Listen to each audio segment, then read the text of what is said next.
연준에서 제공하는 투자 정보는 투자 판단에 대한 조언입니다. 투자 판단 및 결과에 대한 책임은 투자자 본인에게 있음을 알려드립니다.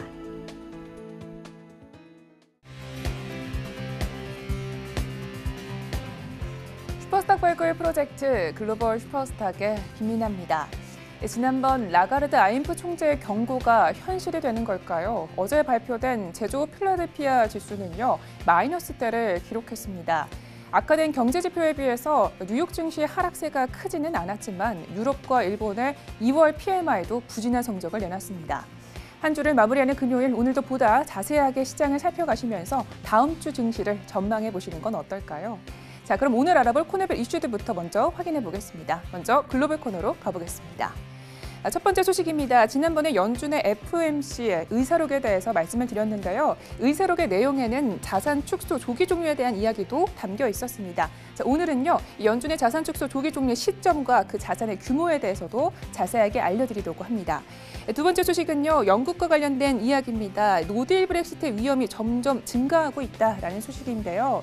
최근에 융커 EU 위원장과 메이 총리가 회담을 가졌는데요. 실질적인 결과가 나오지는 않았다고 합니다.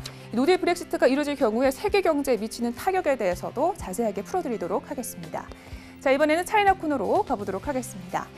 첫 번째 소식입니다. 영국 정부가요, 정말 이 파이브 아이즈와는 다른 행보를 걷고 있는 것 같습니다. 최근에 화웨이 스파이의 증거는 없다면서 입장을 발표한 건데요. 입장에 대한 이유에 대해서 자세하게 들어보도록 하고요. 두 번째 소식은 보따리상 규제에도 불구하고 우리나라 면세점의 실적이 최대치를 거뒀다라는 소식입니다. 사실 이 보따리상 규제 때문에 우리나라 면세점의 실적에 타격이 갈 것이다, 이런 이야기들도 있었는데요. 춘절 효과도 있는 것 같습니다. 이것이 기저 효과에 그칠 것인지 아니면 규제의 영향은 정말로 미미한 것인지 전문가님과 이야기 나눠볼 테니까요. 끝까지 함께 하시면서 매매 전략까지 챙겨가시기 바랍니다. 자, 그럼 본격적으로 글로벌 슈퍼스탁 출발합니다.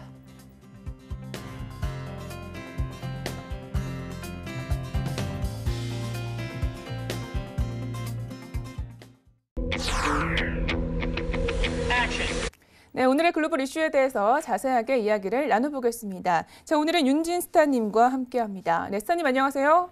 네, 안녕하세요. 네, 반갑습니다. 첫 번째 이슈부터 알아보겠습니다. 연준이요, 보유자산 축소를 조만간 종료한다고요? 네, 일단 연준의 긴축 카드 중 하나였죠. 보유자산 축소가 이제 조만간 종료될 예정으로 밝혀지고 있습니다. 일단 최근에 이제 지금 FOMC에 대한 보고서 부분이 발표가 되는데, 이제 회의록에 대한 성명서죠. 이 부분에서 지금 당분간 금리 인상 중단을 시사한 이제 비둘기파 연준 정책 기조가 어느 정도 맥이 닿는다라고 보시면 될 것 같고요. 이제 20일, 지난달에 진행됐던 20일에 FOMC 의사록에 따르면 지금 대부분 지금 연준 위원들 간에 지금 올해 말에 자산 축소를 중단해야 된다라는 입장이 좀 굉장히 좀 강한 상태이고, 의사록에서는 지금 거의 모든 참석자는 늦기 전에 적어도 올해 말에는 자산 축소 정책을 중단하는 계획을 발표하자라는 입장을 좀 밝혔다라고 보시면 될 것 같습니다. 기존에 이제 긴축 기조가 굉장히 좀 세게 발생이 되고 있었는데, 사실 지금 이번 FOMC 때만 해도 긴축 기조를 아직까지 유지하는 방향으로 발표가 됐었고, 근데 그에 반해서 금리 인하도 진행할 수 있다라는 부분까지 진행을 했었죠. 굉장히 좀 넌센스적인 부분이었습니다. 이제 긴축은 금리 인상의 전조적인 방향이고요. 그다음에 금리 인하는 금리 인상과는 전혀 반대된, 긴축과도 전혀 반대된 정책이죠. 근데 긴축은 진행을 하면서 금리 인하를 언급을 했다. 이건 굉장히 좀 넌센스적인 부분이었기 때문에 막상 딱 회의록을 까보고 나니까 공격적으로 긴축까지도 중단할 계획까지 언급을 한 걸로 보여집니다. 그래서 지금 이 부분은 실질적으로 말이 되는 부분이고, 현실적으로 지금 비둘기파적으로 가려면은 먼저 종료해야 되는 거는 긴축, 그 다음에 금리 인하이기 때문에 사실상 긴축이 먼저 되고 나서 금리 인하든 뭐든 다른 고려사항이 진행될 거다. 좀 이렇게 보시면 될 것 같습니다. 네, 중요한 거는 지금 연말에 보유자산 축소를 중단해야 된다라고 지금 언급을 한 걸로 볼 때 올해 금리 인하 정책으로 도달할 가능성은 굉장히 낮다라고 보시는 게 맞겠습니다. 네, 연준이 이런 부분을 시사한 것은 언제부터이고 또 정확한 이유에 대해서도 들어볼까요? 네, 지난달 29에서 30일 FOMC 정례회의에서 기준금리 동결한 직후에 성명을 통해서 이제 보유자산 축소 프로그램을 조정할 수 있다. 그리고 자산 축소의 속도 조절을 예고한 바가 있는데, 지금 보유자산 축소 자체는 연준이 보유한 채권을 매각을 하고 시중에 달러를 회수하는 긴축 프로그램을 이야기를 합니다. 아마대로 이제 긴축이라는 것 자체는 통화 가치의 상승을 꾀하는 부분이기도 하고, 그다음에 금리 부분에 있어서 인상하기 전초의 정책들이죠. 그래서 사실 시장의 통화량을 조절을 함으로써 통화 정책으로 일환으로서 지금 통화의 가치를 상승시키는 그런 정책으로 좀 보시면 될 것 같습니다. 많은 분들이 이제 자산을 매각한다, 자산을 축소한다, 이 부분에 대해서 이해 못하실 수 있는데, 메커니즘을 얘기를 해드리자면 자산을 매각을 하게 되면은 본인들이 대신에 시장에 있는 자금을 다시 국고로 회수를 하는 부분이죠. 그래서 연준 계좌의 입장에서 볼 때는 자산을 매각을 하고, 예를 들어서 부동산이 있다. 부동산 매각을 하고 부동산의 평가 가치가 뭐 한 5천억 원 정도가 됐다. 5천억 원에 대해서 자금을 본인들의 계좌로 환급시키는 관광이기 때문에 시장의 통화량 자체가 줄어들 수밖에 없습니다. 그래서 이러한 정책상으로 볼 때는 본격적으로 자산 보유 축소를 들어가는 부분이 시장 통화의 가치를 증가시키는 부분인데, 이것과 반대의 정책으로 자산 보유 자산 축소 정책을 종료시키겠다. 한마디로 우린 더 이상 통화 가치 상승에 기여하지 않겠다라는 입장으로 보시면 되겠습니다. 근데 이 부분에 대한 압박을 받은 이유가 2008년 금융위기 이전에 1조 달러에도 미치지 못했던 연준 보유 자산이 양적 완화를 거치면서 4조 5천억 달러까지 본격적으로 불어났는데 450% 정도가량 불어난 거죠. 굉장히 좀 큰 양으로 불어났었습니다. 근데 2017년 10월부터 보유자산 정상화에 들어왔었고, 만기가 돌아오는 채권을 다시 사들이지 않는 방식으로 계속해서 최대 500억 달러를 줄여왔습니다.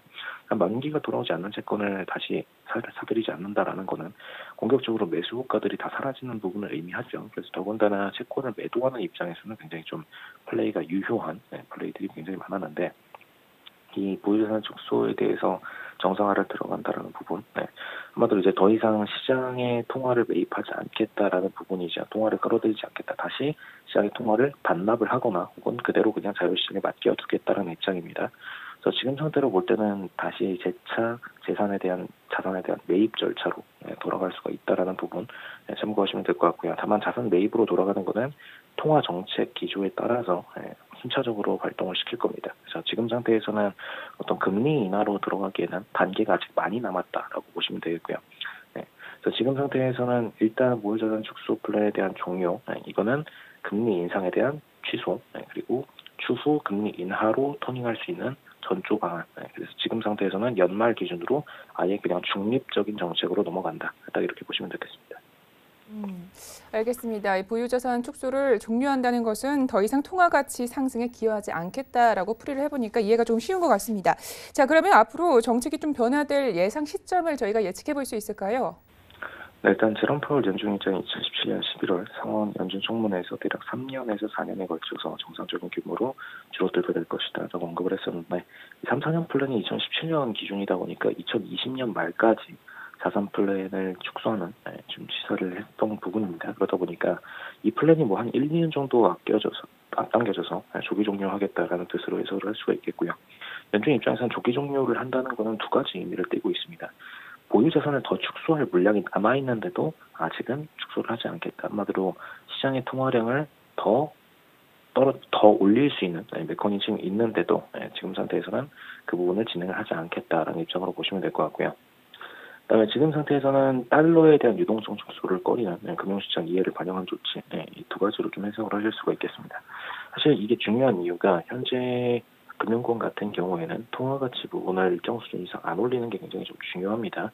지금 대부분의 달러를 보유한 금융기관들이 홍콩으로 넘어가서 홍콩 달러로 대출을 진행하고, 그다음에 중국 위안화로 대출을 진행하고, 이 부분들을 우회적으로 진행을 하고 있죠. 그렇기 때문에 이런 우회 수단 중에 만약에 통화 가치, 달러 가치가 올라가게 된다라면은 다시 미국으로 본국으로 송환하는 동안에 본인들이 거뒀던 0.25%가량의 통화 수익 부분을 잃게 될 수가 있습니다.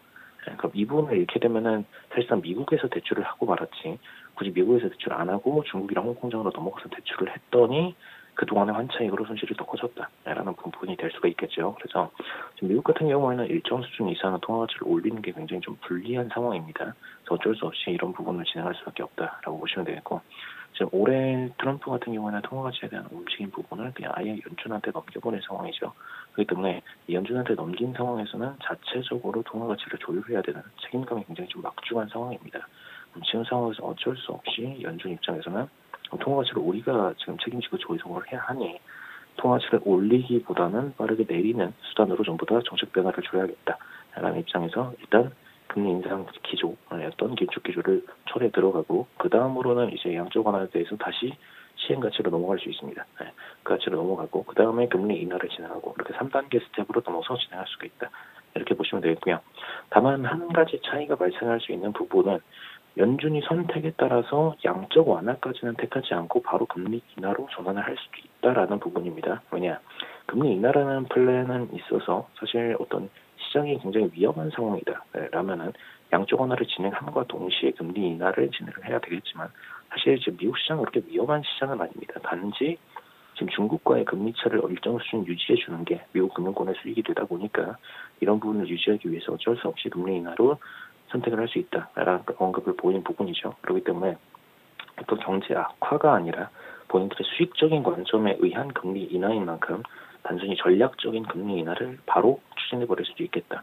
이거는 참고하시면 될 것 같습니다. 다만 지금 상태로 볼 때 연말까지 긴축 취소하기도 바쁜 상황이기 때문에 올해 안에 금리 인하 플랜으로 돌아서기는 굉장히 좀 어렵다. 이렇게 보시면 되겠습니다. 네, 알겠습니다. 지금 금리 인하를 할 필요성은 없지만 추후에 금리 인하 단계까지도 갈 수 있다는 점에서 이번 이슈는 상당히 중요한 것 같습니다. 자, 이어서 두 번째 이슈도 함께 알아보도록 하겠습니다. 융커 위원장이요, 영국의 브렉시트와 관련해서 상당히 부정적인 발언을 내놨다고요? 네, 일단 지금 EU 행정부 격인 집행위원회 장클로드 융커 위원장 지금 21일 영국이 EU와 합의에 대해서 EU를 탈퇴할 가능성에 대해서 매우 낙관적인 것은 아니다. 지금 이렇게 평가를 했는데 탈퇴할 가능성에 대해서 낙관적이지 않다라는 부분은 영국이 한마디로 브렉시트에 대한 시점을 미룰 것 같지가 않다라는 우려감이 포함된 언급으로 보시면 되겠고요. 여기서 조금 더 나아가서 영국이 브렉시트를 함에 있어서 딜이 제대로 안 이루어진 상태에서 지금 브렉시트가 일어날 수도 있겠다라는 부분에 대한 우려까지 포함된 것으로 보시면 되겠습니다. 그래서 지금 영국 위원장 같은 경우에는 지금 영국 합의에 따라서 질서 있게 EU를 탈퇴하지 못하면 영국은 물론 EU도 경제적으로 엄청난 대가를 치러야 될 것이다 이렇게 경고를 했는데 한마디로 지금 최근 상황을 보자면 영국은 기존에 EU에서 제시했던 브렉시트에 대한 연기 이 부분을 받아들이지 않고 있는 상황이죠. 그러다 보니까 브렉시트를 받아들이지 않고 그대로 기존 플랜대로 진행한다. 지금 당장 내달 29일에 브렉시트가 진행이 됩니다. 그렇게 되면 이 상황에서 EU 입장에서는 어떤 합의안을 도출하기보다는 최대한 영국한테 다시 회유를 해서 다시 시점을 연장하는 게 어떻겠느냐. 지금 이렇게 제안을 했던 상황이고요. 영국 입장에서는 애초에 그럴 플랜은 없기 때문에 EU 측에서는 노딜 브렉시트 상황에 대한 대비책으로 본인들과 협상을 진행을 해라. 라고 언급을 한 부분입니다. 그렇기 때문에 사실상 두 차가 서로 그냥 충돌하면서 달려가고 있다. 좀 이렇게 보시면 될 것 같고요. 서로 이제 충돌하기 얼마 안 남은 한 달밖에 안 남은 시간인데 이 시점에서 둘 중 하나의 국가가 뭐 EU를 국가라고 치자면은 둘 중 하나의 국가가 먼저 백기를 드는 쪽이 협상안에 있어서의 어떤 유리한 부분을 대신에 뺏길 수는 있겠죠. 그래서 상대방이 원하는 플랜대로 흘러갈 수는 있겠지만 일단 중요한 거는 어느 국가 하나도 충돌해서 지금 좋을 건 없는 상황입니다. 브렉시트를 노딜로 그대로 부딪히는 상황은 양쪽 국가인데 전부 다 안 좋은 상황이기 때문에 둘 중 하나라도 먼저 포기하는 쪽이 있어야 되는 부분이고요. 지금 영국 같은 경우에는 너무나 뚝심 있게 본인들의 지금 브렉시트 플랜에 대해서 그냥 그대로 추진하겠다라고 언급하고 있는 상황이기 때문에 지금 상황에서 어쩔 수 없이 EU 측에서 이 부분을 양보를 해줘야 되는 상황으로 보시면 될 것 같습니다. 그래서 지금 상황에서는 지금 EU가 슬슬 연기 전에 일단 브렉시트 3월 29일에 진행된다는 가정하에 브렉시트에 대한 협의안을 진행하겠다라는 언급을 슬슬 펼치고 있는 걸로 보여지고요. 이에 따라서 일단 3월 중순까지 지금 EU와 영국 사이에서 딜이 이루어져야 되는 상황으로 보시면 될 것 같습니다. 그래서 전날 브뤼셀에서 메이 총리랑 만나고 나서 논란이 되는 브렉시트 합의문, 국경 문제 안전장치에 대해서 융커 위원장과 논의를 거쳤고요. 유럽 경제사회위원회에 출석해서 이와 같이 밝혔습니다. 융커 위원장 같은 경우는 이제 노딜 브렉시트는 배제를 할 수가 없고 그런 일이 발생을 한다면 영국은 물론 유럽 그리고 정체적인 경제적, 사회적 끔찍한 결과를 가져올 것이다라고 언급을 했는데 최근 통화 가치를 보시면은 이슈가 있을 때마다 또다시 파운드와 유로가 급락세를 거치는 모습을 보실 수가 있죠. 제가 저번 주에는 공격적으로 유로에 대한 인상 평화 가치 상승 플랜에 대해서 매수 플레이를 제시를 해드렸었는데 지금 수요일장 기준으로 전부 다 청산하고 다시 유로에 대해서는 인하 플랜이 진행될 수 있다라는 가정하에 다시 유로에 대해서는 저점 매수에 대해서 가리키고 있는 상황입니다. 파운드에 대해서도 마찬가지이고요. 그래서 이 두 통화 플랜에서는 역시나 언제든지 인하가 나오더라도 혹은 정말 위기 상황에서는 폭락까지 나오더라도 이상하지 않은 부분이기 때문에 매수를 잡고 그냥 무작정 추세상으로 홀딩하시는 것은 굉장히 좀 위험한 상황이다. 이렇게 언급을 드릴 수가 있겠고요. 일단 지금 상황에서는 최악의 경우에는 지금 이런 상태가 발생을 할 수 있는데 통화가치 폭락에 대한 상태가 발생할 수 있는데 이런 부분을 피하기 위한 길에 노력을 집중하고 있다라고 언급하고 있는 상황입니다. 그리고 추가적으로 지금 융커 위원장은 문제, 한마디로 이제 노틸 브렉시트를 피하는 것에 대해서는 굉장히 낙관적이진 않다라고 언급을 했고요. 한마디로 지금 영국은 합의문을 절대로 가결시키지 못하는 상황이죠. 매번 합의문을 붙일 때마다 거의 부결이 60% 이상 나오는 상황입니다. 이 상황에서는 추세를 전환시키고 본인들이 원하는 딜을 정부가 의회 측에 제시하는 건 굉장히 좀 어렵고요. 그럼 지금 상황에서는 어쩔 수 없이 정부는 그냥 일단 지금 상황 인정하고 EU와의 노딜 브렉시트 상황에 대한 대비책 협의안을 발표하는 게 훨씬 더 효율적이다라고 보실 수가 있겠습니다. 그래서 EU 측에서도 어쩔 수 없이 이건 노딜 브렉시트는 피할 수가 없겠다라는 부분을 어느 정도 인정을 하고 노딜 상황에서의 안정장치들을 깔아넣는 쪽으로 플라이를 갖는 게 훨씬 더 효율적이겠다. 이렇게 두 가지를 참고로 하시면 될 것 같습니다. 그래서 영국에서 표결할 때마다 다수가 반대하고 다수가 찬성하는 일은 없기 때문이다. 그래서 이게 제일 위험한 상황이고 노딜로 갈 확률이 굉장히 높다라고 평가하는 상황으로 보시면 될 것 같습니다. 알겠습니다. 기한일이 내달 29일이라면 정말 심각한 상황인 것 같은데요. 현재 영국과 EU 내 분위기는 조금 어떤가요? 일단 융커 위원장과 메이 총리가 회동을 마친 뒤에 내놓은 공동 발표문에서 지금 회동이 건설적이었다라고 평가를 했는데 다만 논란이 된 안전장치 문제 해결을 위한 돌파구를 마련하지는 못했습니다. 일단 두 지도자는 수요일 내에 다시 만나서 추가 논의를 하기로 길은 열어뒀는데 중요한 부분은 이제 3월 15일까지 전부 다 이런 합의문들이 도출이 돼야 되는 만큼 지금 기간으로 따지자면 약 한 달도 안 남은 상황입니다. 그럼 지금 상태에서 이런 부분들을 전부 다 끌어내려면 굉장히 좀 불리한 부분이고요.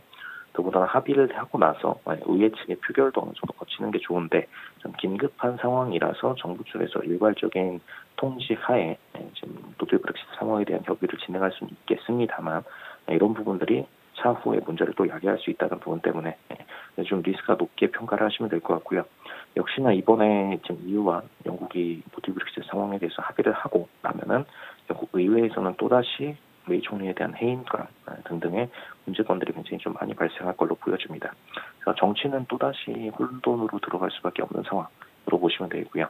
그럼 이렇게 정치 메인 인사들이 교체되는 과정에서 역시나 지금 통화 가치가 폭락할 수밖에 없고 이 과정에서 사실 제대로 정부랑 어떤 은행이 단합을 해서 통화 가치에 대한 방패를 들고 나서줘야 되는데 정부가 교체되는 동안에 지금 중앙은행 측에서 공격적으로 어떤 플랜을 제시를 하지 못할 가능성이 높죠.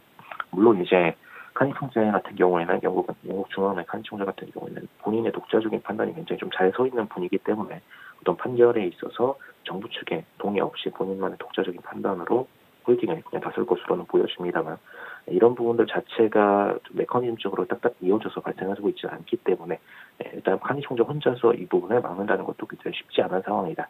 이렇게 보시면 될 것 같습니다.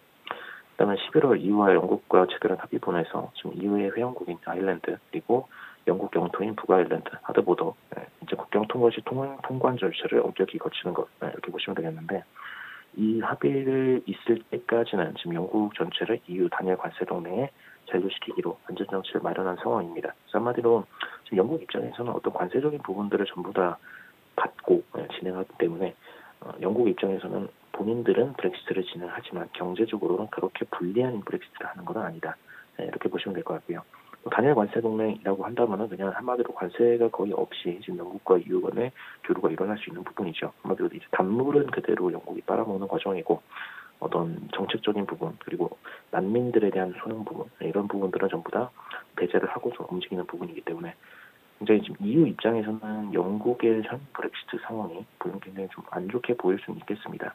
사실 영국 의회에서도 이런 부분들을 어느 정도 인지를 하고서 단일 관세 동맹이 노딜 브렉시트가 된다 해도 단일 관세 동맹에 잔류를 할 수가 있다. 그러면 지금 당장 EU와 교류를 하는 데 있어서 경제적인 이득을 얻을 수가 있다. 이런 부분을 알고 있기 때문에 일부러 부결처를 하는 부분도 굉장히 많다라고 보실 수가 있겠습니다. 그래서 영국 입장에서 보자면 노딜 브렉시트 상황이 분명히 통화 가치에 악영향을 끼치는 게 맞지만 단지 그냥 사업적인 이익으로만 보자면은 사업적인 이익 파트에서는 불리한 부분은 아니다. 이렇게 보실 수가 있겠고요. 무역적인 관계 안에서죠. 다만 이제 통화 가치 부분을 배제하고 무역적으로만 해석을 하게 될 경우에는 나중에 증시시장에서 큰 쇼크를 먹을 수가 있기 때문에 이런 부분은 굉장히 좀 위험한 판단으로 보실 수가 있겠습니다. 일단 영국 의회에서는 안전장치 적용기관에서 그게 규정하지 않을 경우에 영국이 EU 관세 동맹을 탈퇴하고 싶어도 탈퇴할 수가 없는 상황이기 때문에 EU에 계속 종속된다라고 보실 수가 있겠고요. 브렉시트 합의문 비준 동의안에 반대하고 그리고 브렉시트 합의문을 수용한 재협상을 요구하고 있다. 이렇게 보시면 되겠습니다. 알겠습니다. 자, 그런데 영국 측에서 굉장히 속이 탈 것이 EU 측 내부 인사들은요, 노딜 브렉시트의 가능성을 점점 높게 보고 있다고 합니다. 이 부분에 대해서도 설명을 들어볼게요. 네, 프란스 티어먼스 EU 집행부위원장 측에서는 지금 브렉시트에서 열린 이 회의에 대해서 영국이 이 정도로 EU를 떠날 것으로 권유하는 질문에서 영국이 오는 3월 29일 합의 없이 EU를 탈퇴할 위험이 이달지로 증가했다라고 언급하는 상황이고요. 일단 EU는 영국에서 브렉시트 합의문이 비준 통일을 받도록 영국 총리가 작년 11월 서명한 브렉시트 합의문을 수정하는 데에서는 유연한 입장을 보이고 있다라고 언급한 상황입니다. 그래서 EU 입장을 일단 설명을 했고요. 그렇게 되려면은 영국 브렉시트 찬성파 의원들이 지금 영국과 EU에 따른 경제 법규를 적용하도록 추구를 하면서 아일랜드와 북아일랜드 간의 하도보도를 피하겠다라는 어떤 생각을 좀 버려야 된다라고 언급을 했고요. 영국과 EU 관세 동맹 잔류를 받아들일 것을 촉구를 한 상황입니다. 한마디로 이제 하드보도를 피하겠다라는 부분은 이제 아일랜드와 북아일랜드를 어느 정도 영국과 분리를 시켜놓는 과정이기 때문에 영국 입장에서는 굉장히 좀 불리한 입장으로 보실 수가 있겠고요. 이런 부분들로 인해서 추후 관세 동맹에도 영향을 미칠 수가 있는 부분이고 역시나 지금 영국 의회를 구성하고 있는 대부분의 인사들이 북아일랜드와 또 아일랜드 출신이 좀 많기 때문에 이런 인사들에 있어서도 추후 의회 집행 등에 있어서 굉장히 좀 불리한 영향이 많겠다. 이런 부분 참고하시면 될 것 같습니다. 아마도 영국이 지금 브렉시트를 하는 과정은 단순히 영국만 떨어져 나가는 게 아니라 주변 국들한테도 다 영향을 미치는 과정이기 때문에 굉장히 문제가 있는 요소로 보시면 될 것 같습니다. 그다음에 지금 EU 같은 경우는 영국 이익을 위해서 아일랜드를 버스 밑으로 밀어넣지는 않을 것이다라고 영국 역설을 했는데 브뤼셀에서 미셸 바른이 EU 브렉시트 협상 수석 대표를 만난 노동양 제러미 코빈 대표 같은 경우에는 유용하고 정보를 얻는 논의는 했는데 메이 총리를 만날 준비까지도 되어 있다라고 언급해 준 상태입니다. 그래서 지금 상태에서 영국이 아무런 합의 없이 EU를 떠나는 것 자체가 위험성은 좀 심각한 상황이고 자신이 제안한 지금 영국과의 EU 관세 동맹 잔류 제안은 좀 신뢰할 만하다라고 강조를 한 상황으로 보시면 되겠습니다. 알겠습니다. 아까 전에 간략하게 좀 말씀을 해주시긴 했는데요. 이 노딜 브렉시트 가능성이 점쳐지면서 유로와 관련해서 방향성은 좀 어떻게 보면 좋을까요? 네, 유로 같은 경우에는 기존 통화 가치 부분을 잃게 될 가능성이 높기 때문에 일단 브렉시트가 가까워지면 가까워질수록 딜이 일어나느냐 안 일어나느냐에 따라서 통화 가치에 대한 변동성이 굉장히 큽니다. 사실 딜이 잘 일어나서 브렉시트가 안정적으로 진행이 될 수 있는 상황이 된다. 당연히 매스 플레이가 조금 더 본격적으로 발생할 수가 있겠죠. 네. 근데 반대로 지금 노딜 브렉시트를 추가적으로 맞는 상황이 됐다. 그럼 추가적으로 하락세를 맞을 수밖에 없는 상황입니다. 너무나 좀 간단한 플레이 베팅으로 보시면 될 것 같고요. 다만 한 가지 다른 요인이 있다면은 이제 지금 파운드와 유로는 통화 가치를 통째로 묶어서 현재 그냥 정치 상황에 대입해서 통화 가치에 대한 상방 하방을 봐도 되는데 우선 달러가 있죠. 달러 같은 경우에는 지금 97.5라는 선을 막강하게 연준이 버티고 있는 상황입니다. 그래서 이 이상 올리는 것은 통화 가치 상승에 있어서 추후 금융권에게 손실을 야기할 수 있기 때문에 좋지 않다라는 분석이죠. 그렇기 때문에 지금 상황에서는 연준이 지속적으로 달러 인덱스에 대한 상승을 막게 될 거고 이건 고로 영국이 아닌 지금 EU 쪽에서의 유로 통화 가치 부분에 대한 하락이 제한이 걸린다라고 보시면 되겠습니다. 그래서 두 통화를 굳이 다 까놓고 비교를 하자면은 EU 입장에서는 유로 입장에서는 하락하는데 제한선이 걸려 있는 상황이고 만약에 딜이 잘 이루어진다 상방으로 올라가는 데는 제한이 없습니다. 오히려 유로 같은 경우에는 떨어지는 물량 대비해서 상승하는 손익비가 훨씬 더 좋은 상황이기 때문에 유로 같은 경우 추가적으로 브렉시트권으로 인해서 하락하게 된다면은 매수에 대한 플레이를 들어가는 게 훨씬 더 안정적이다라고 얘기를 드릴 수가 있겠고요. 단가로 따져드린다면은 1.12 100 라인에서 공격적인 매수 플레이가 가능하겠다. 이렇게 언급을 드릴 수 있겠습니다. 그다음에 추가적으로 ETF 종목들이 있죠. ETF 같은 경우에도 뭐 ULE 등의 대표적인 지금 유로 상품들이 존재하고 있는데 ULE 기준으로 14.3 정도 베이스 플레이 가능하시겠고 ETF 기준이기 때문에 약 1년 정도 관련 추가적인 홀딩 과정이 충분히 가능하다 이렇게 언급을 드릴 수가 있겠습니다. 다만 유로는 이런 플레이가 가능한데 반대로 파운드로 넘어가자면 파운드는 그렇지가 않죠. 파운드는 지금 상황에서 딜이 잘 이루어지더라도 상승하는데 제한선이 오히려 있고요. 왜냐 지금 중간적으로 상승을 하더라도 지금 이 영국 상황에서는 어떤 파운드화의 통화가치 상승을 깨할 수 있는 상황은 절대 아니기 때문에 지금 상태에서 오히려 상승은 제한돼 있고 하락으로 넘어가자면은 공격적으로 매도 플레이가 나오더라도 전혀 이상하지 않은 상황이고 과거 1992년에 조지 소로스가 공격적인 매도 플레이를 통해서 조단위 수익을 거둬들이던 그때 시점만큼이나 지금 시점이 매력적인 포인트죠. 왜냐 유로에 들어올 때 시점에서 조지 소로스는 조단위 부자가 되어줬고 그다음에 지금 상태에서는 유로에서 이탈하는 상황이기 때문에 역시나 수많은 헤지 펀드들이 그때보다 더더욱이 더 많이 공격적으로 통화에 대한 플레이를 이어가줄 수가 있겠습니다. 그래서 이런 부분에 있어서 파운드는 몰락을 피할 수가 없겠다라고 보시면 되겠고 물론 영국 통화에서도 역시나 이 부분을 방어하려고 중앙은행이 나서서 통화 마감을 나서겠지만 중앙은행도 과거보다 돈이 많아진 건 사실인데 중요한 건 헤지펀드들도 그만큼 돈이 많아졌죠. 그렇기 때문에 철저하게 지금 헤지펀드들과 중앙은행의 돈싸움으로 접어들 수 있다는 거 노즐 브렉시트 상황이 됐을 때 그 부분을 참고하시면 될 것 같습니다. 다만 차이가 있다거나 작년 11월 안전장치에 대한 협의안 때문에 관세 동맹이 맺어져 있는 상태이죠. 그래서 사실상 지금 상태에서 브렉시트가 일어나더라도 과거에 기대하던 것만큼 정말 큰 폭락장까지는 나오긴 어렵고 다만 폭락장으로 이제 헤지펀드들이 공격적인 베팅을 하겠지만 아예 영국 통화가 과거처럼 부도나는 수준으로 공격적으로 하락세로 꺾이기는 쉽지는 않겠다. 이 부분까지는 언급을 드리도록 하겠습니다. 공격적으로 하락세는 나오겠지만 아예 중앙은행이 방어를 포기할 만큼 공격적인 하락세까지는 아니다. 라는 부분 딱 그 중간 정도로 보시면 될 것 같습니다. 그래서 지금 상황에서는 어느 정도 방어는 가능하지만 지금 헤지펀드들이 지금 3월 15일장 기준으로 만약에 노딜이 그대로 지속이 될 것 같다. 그럼 그때부터 매물들이 공격적으로 들어오겠다. 이 정도로만 보시면 될 것 같습니다. 알겠습니다. 이 브렉시트보다는 지금의 연준 행보에 따라서 유로의 하락은 약간 제한적일 것이다 라는 말씀까지 들어봤습니다. 네, 스타님 오늘 말씀 여기까지 듣겠습니다. 고맙습니다. 네, 감사합니다. 참고로 본 방송에서 제공하고 있는 정보는 투자 판단에 대한 조언일 뿐 주식의 가치나 수익률을 보장하고 있지 않습니다. 저희 서울제TV는 자본시장법을 준수하여 일대일 투자 상담, 유사주식행위, 무인가 영업행위, 불법 대여계 정보 및 가입 권유 등 모든 불법 사항들 엄중하게 금지하고 있습니다.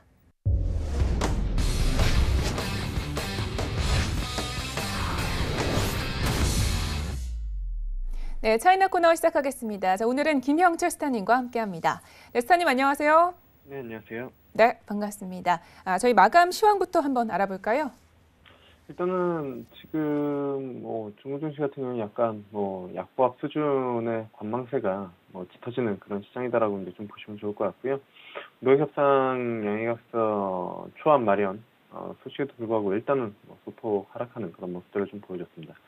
상해 같은 경우에 0.34% 하락을 해서 마감을 했고요. 선전성부 같은 경우에 0.26%예요. 그리고 창업판 같은 경우에는 0.29%, 창업판만 이제 상승을 해서 마감을 하는 그런 모습들을 좀 보여줬고, 일단은 상해종합 같은 경우에는 무역 합의 윤곽이 될 그 MOU 6건 초안 마련 돌입했다는 소식에도 일단 하락세를 좀 보여주는데, 아무래도 이제 전날 조정세가 이어진 그런 부분들이다라고 이제 좀 보면 좋을 것 같고요. 일단은 단기적으로는 조정세가 좀 나올 수는 있지만, 장기적으로는 시장에 대한 긍정적인 뷰들이 조금씩 형성이 되고 있는, 그런 상황인 것 같습니다. 어쨌든 중국 증시를 지속적으로 좀 끌어내렸었던 부분들은 경기 둔화에 대한 우려, 그리고 이제 무역 분쟁 관련된 우려감, 이 두 가지였었는데, 그 중에 이제 하나가 일단은 해소되려는, 이제 기대감이 작용을 하고 있기 때문에, 일단 시장 긍정적인, 관점으로 좀 바라봐야 되지 않을까 이렇게 좀 보고 있습니다. 네, 알겠습니다. 차익 실현으로 저희가 해석을 해볼 수가 있겠습니다. 자, 이어서 이슈 분석을 해보도록 하겠습니다. 영국 정부가요, 이 화웨이의 통신 장비에 따른 보안 위협을 관리할 수 있으며 화웨이 장비에 따른 악의적인 스파이 행위에 사용됐다는 부분은 입장이 없다, 증거가 없다 이런 입장을 발표를 했습니다. 자세한 내용에 대해서 들어볼게요. 네, 일단은 트럼프 대통령의 화웨이 뜨리기, 그리고 이제 여러 그 유럽 국가들의 연합전선 이렇게 기사가 작년 하반기만 하더라도 많이 나왔는데, 누차 그때도 말씀을 드렸지만 실질적으로 그렇게 되기가 너무 어렵다라는 부분들 말씀을 드렸습니다. 왜냐면은 아무래도 이제 분석되어 있었던 그게 이제 이미 설치가 되었었던 그런 부분들이 있기 때문에 이 설치를 뭐 뒤집어서 바로 다른 쪽으로 이제 바꿀 수가 없다라고 이제 뭐 여러 차례 좀 말씀을 드렸고요. 이게 갑자기 레시피를 바꿔가지고 다른 음식을 내놓는 것처럼 갑자기 그간에 몇십 조가 투자됐었던 그런 사업을 한 번에 바꿀 수가 없는 그런 부분들이어서 영국도 살짝 발을 빼는 그런 모습이지 않나 이렇게 좀 보고 있고요. 일단 로이터 통신에 따르면은 시아람 마틴 영국 국립사이버보안센터 센터장 같은 경우가 브뤼셀에서 열린 사이버보안 컨퍼런스에서 일단은 이 화웨이의 이동 통신 장비 사용에 따른 보안 위협은 관리가 될 수 있고, 그다음에 화웨이 장비에 악의적인 스파이 행위에 사용됐다는 증거가 없다는 입장. 어쨌든 보안 센터장이 그렇게 이야기를 내놨기 때문에 사실 화웨이가 그렇게 했다라는 증거가 없다고 보는 게 오히려 이제 타당하지 않나 이렇게 좀 보고 있고요. 일단은 아직 영국 같은 경우 5국가 네트워크와 관련된 안보 정책을 결정하지 않았으며 기존에 이제 사용된 화웨이 장비에 대해서 구체적이고 엄격한 관리 감독을 실시할 것이다라고 이야기를 한 부분들. 결국 기존에도 여기 화웨이 장비가 워낙 많이 쓰이기 때문에 이건 5G로 넘어가는데 다른 장비를 쓰는 게 상대적으로 엄청난 부담이죠. 예. 정치적으로도 부담일 수가 있겠고, 그다음에 비용적인 측면에서도 부담일 수 있는 그런 부분들이고, 확증이나 실질적인 증거가 이제 나왔다라고 하면은 그거는 사실 고려할 필요도 없이 당연히 이제 쓰지 말아야 되는 그런 부분들이지만 의구심만으로 지금까지 끌고 왔었는데 실질적으로 놓고 보니까 뭔가 아무것도 없는 그런 부분들이다라고 하면은 정치적인 부분들이나 이제 경제적인 부분들에서 쉽지 않은 그런 상황이기 때문에 한 걸음 조금 빼는 그런 모습을 좀 보여줬다라고 보시면 좋을 것 같습니다.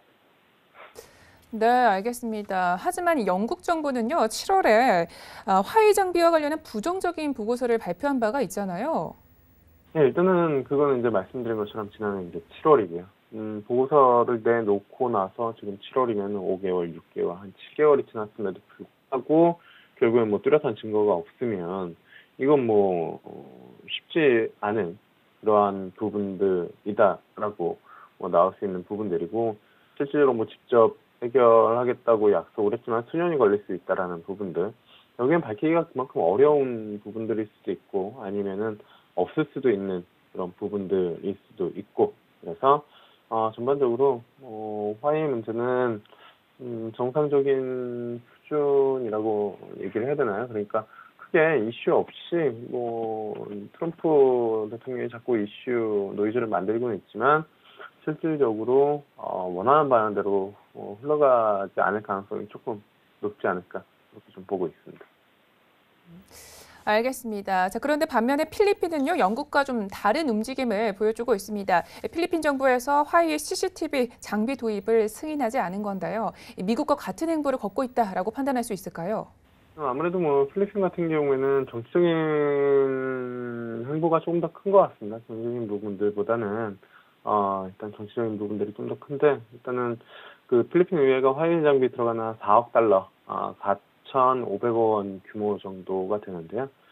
폐쇄로 CCTV 설치와 관련해서 예산을 이제 승인하지 않았다고 이제 보도를 한 그런 상황이고요. 일부 의원들 같은 경우에는 화웨이 장비가 들어간 CCTV를 설치할 경우 중국 정부의 영토 활동에 대해서 이제 가능성이 있다고 우려한 것으로 이제 알려지고 있습니다. 일단 영국조차도 크게 문제가 없다라고 일단은 코멘트가 나온 상황에서 필리핀이 저렇게 얘기하는 게 좀 웃기긴 한 그런 모습인데, 어쨌든 필리핀은 중국 쪽보다는 미국 쪽 입장을 지금 따르는 그런 모습을 보여주고 있다라고 보시면 좋겠습니다. 그렇군요. 이번에 필리핀 의회가 이 CCTV 장비를 도입하지 않은 것에 대해서 좀 구체적인 이유를 밝혔을까요? 일단은 구체적인 이유 같은 경우에는 딱히 대놓고 뭐 우리는 미국 편이다라고 이야기를 하기도 어려운 그런 부분들이고 그렇다라고 해서 뭐 여러 가지 이제 뭐 이유를 드는 건 대부분 이제 뭐 합리적인 이유는 그리고 시장에서 리즈너블하게 이제 받아줄 수 있는 이유는 이제 그거죠.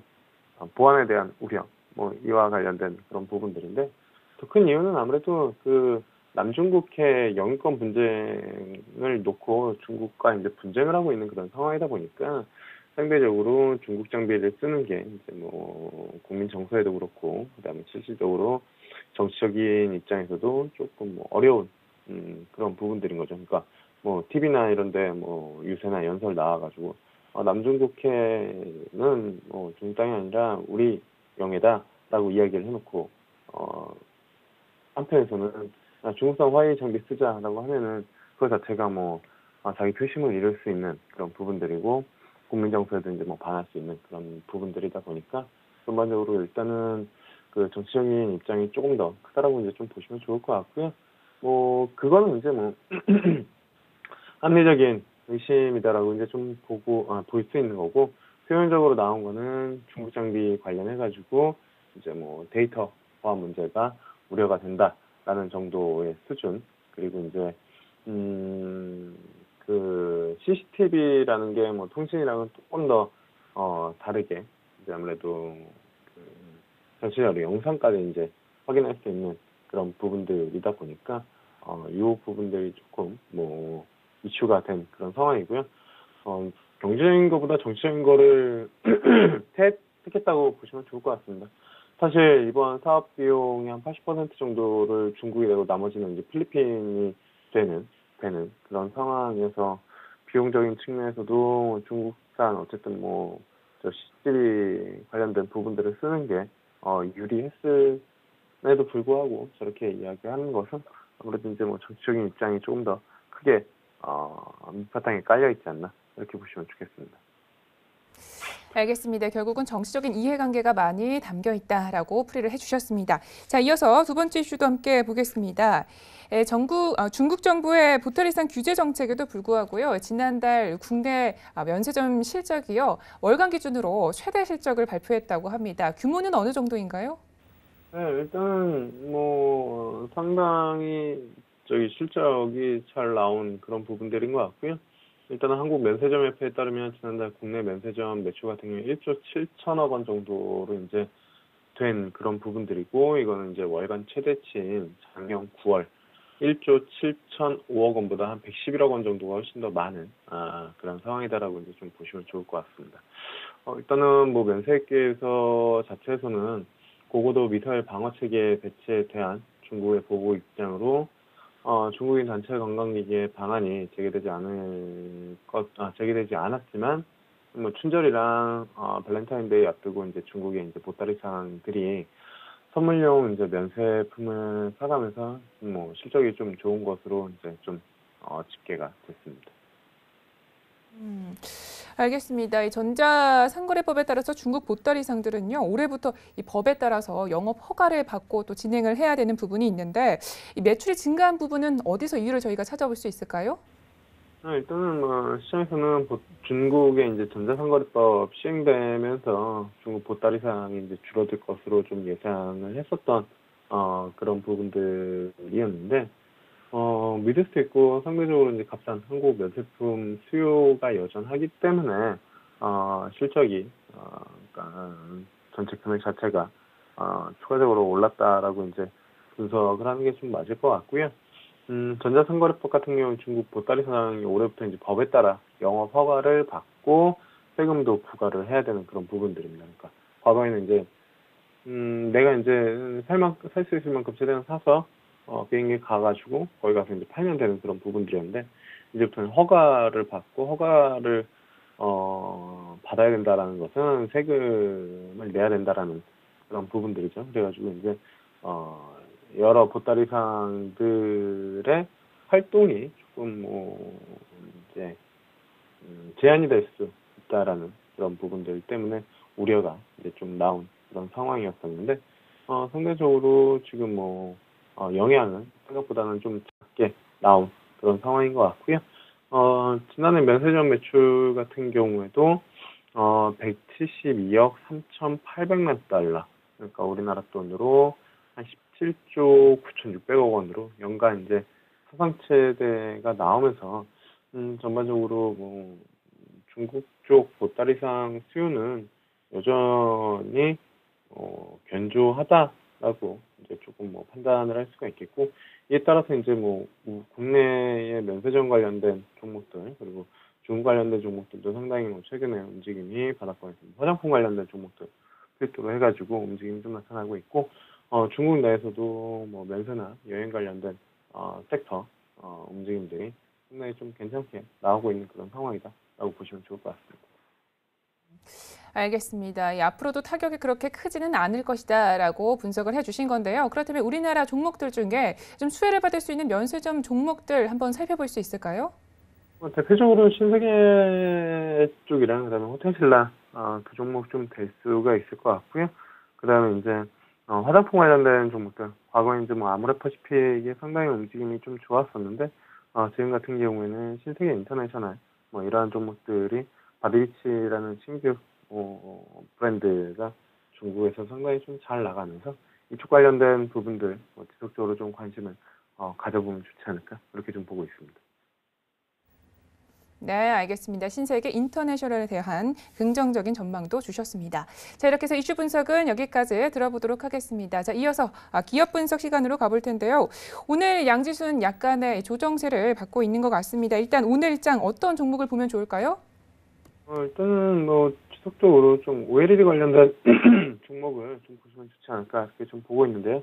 아무래도 이제 어제 삼성전자에서 신규 스마트폰이랑 그다음에 폴드, 갤럭시 폴드라는 이제 뭐 거를 새로운 카테고리의 제품을 이제 내놓은 그런 상황인데, 개인적으로 저는 얼리 어댑터도 아니고 뭐 휴대폰은 뭐 한 1, 2년 지나서 추가적인 보조금 받고 사용하는 게 더 합리적이다라고 이제 생각을 하는 그런 부분들이고, 갤럭시도 이제 뭐 한 7 이상부터는 거의 뭐 6, 7 이상부터는 거의 뭐 차별성이 없는 그런 부분들이기 때문에 뭐 굳이 신규 스마트폰은 정말 뭐 사야 된다 이런 생각을 거의 뭐 매년 동안 안 했던 것 같은데, 어제 그 갤럭시 폴드 언팩 항상 이제 뭐 자료랑 그다음에 영상을 좀 본 이후로는 진짜 몇 년 만에 저거는 좀 갖고 싶다, 저거는 좀 사볼만 하겠다, 사고 싶다라는 생각이 드는 그런 상황이었거든요. 어쨌든 뭐 OLED 쪽에 대한 이제 디스플레이 결국에는 완벽히 이제 구부리는 형태가 아니라 전면 형태가 구현이 된 그런 부분들이기 때문에 상당히 좀 매력적으로 개인적으로는 느낀 그런 상황이고요. 그래서 이제 뭐 IT 쪽 관련된 부분들 좀 관심 있게 보고 있는 그런 상황인데, 그 중에서도 이제 뭐 OLED 관련된 종목 보시면 좋지 않을까 이렇게 좀 보고 있습니다.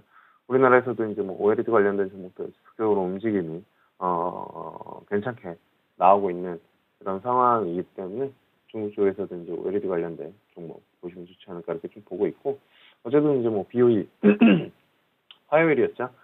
BOE 말씀을 드렸지만 오늘 같은 경우에는 중절능만유라는 기업 보시면 좋지 않을까 이렇게 좀 보고 있는데, 선전증시에 이제 상장이 되어 있는 그런 기업이고요. 중국 OLED 6기 소재 그 선도 기업으로 OLED 사업은 주로 이제 그 자회사 쪽을 중심으로 진행이 되고 있는 그런 상황이거든요. 잼케미칼이랑 그다음에 썬네라 테크놀로지 두 개 정도가 이제 담당을 하고 있는 그런 상황이다라고 이제 좀 보시면 좋을 것 같고요.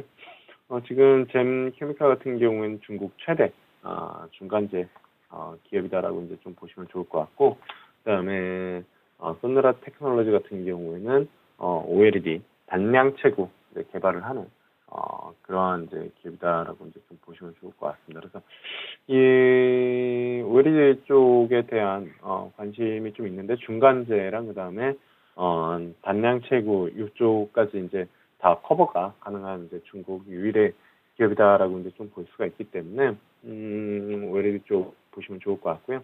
특히나 이제 그 지적재산권 보유한 OLED 완제품 소재가 이제 다운스트림 업체 쪽에서 이제 검증을 받고 있는데 이러한 부분들이 상대적으로 좀 순조롭게 진행이 되고 있는 그런 상황인 것 같습니다. 그래서 최근 IT 관련된 쪽에서 반도체 쪽이 삼성전자, SK 하이닉스 중심으로 워낙 이제 강하게 움직임이 좀 나타났었는데 그의 확산적인 흐름으로 이제 OLED 움직임까지 이제 조금 국내에서 움직임이 나타났었고 중국도 마찬가지로 이제 그러한 움직임이 좀 나타났었는데 여기에 이제 탄력을 키운 게 아무래도 이제 어제 삼성전자 갤럭시 폴드 언팩 행사에 대한 그런 부분들이다라고 이렇게 보시면 좋을 것 같고요. 그래서 중국에서도 이러한 관련된 기업 중에 이제 중절능만유 이름이 이제 조금 어렵긴 한데요. 이 기업 관심 있게 좀 보시면 좋지 않을까. 기술적으로도 최근에 이제 좀 OLED 관련된 섹터 종목들이 좋다 보니까 좀 올라오는 그런 모습이었기 때문에 좀 보시면 좋다라고 이제 좀 보고 있고요.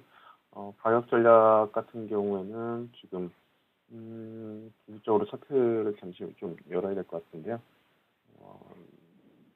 지금 이쪽으로 보시면 한 11.250 위안, 11.250 위안 정도 매수하시면 좋을 것 같고, 그다음에 위쪽으로는 일단 짧게 13.000 위안 잡고 대응하시면 좋을 것 같고, 그다음에 손절가는 10.000 위안 잡고 대응하시면 좋지 않을까 그렇게 좀 보고 있습니다.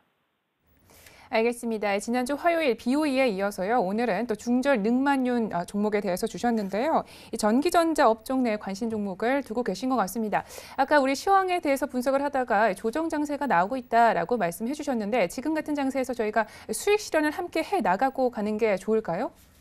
일단은 중우증시 같은 경우에 지속적으로 움직임의 긍정적인 시각이 좀 유지되고 있는 그런 상황이기 때문에 보유를 하시면 좋을 것 같고요. 굳이 잘 가는 종목들 그리고 시장이 바닥을 찍고 올라오고 있는 그런 상황에서 종목들을 차익 실현을 하기보다는 저는 개인적으로는 더 적극적으로 좀 모아가도 괜찮은 그런 시장이 될 가능성이 좀 높다. 그래서 매도 쪽보다는 보유 의견 말씀을 드리고 시장에 대한 뷰도 긍정적으로 좀 말씀을 드리는 게 맞지 않을까 그렇게 좀 보고 있습니다.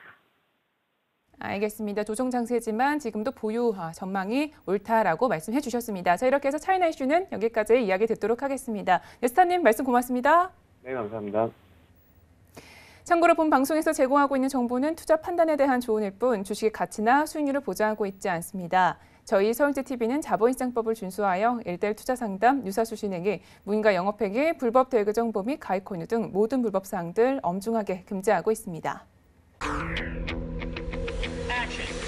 네, 오늘 저희가 준비한 소식은 여기까지입니다. 행복한 주말 보내시고요. 저희는 다음 주 월요일에 찾아뵙겠습니다. 함께해 주신 여러분 고맙습니다.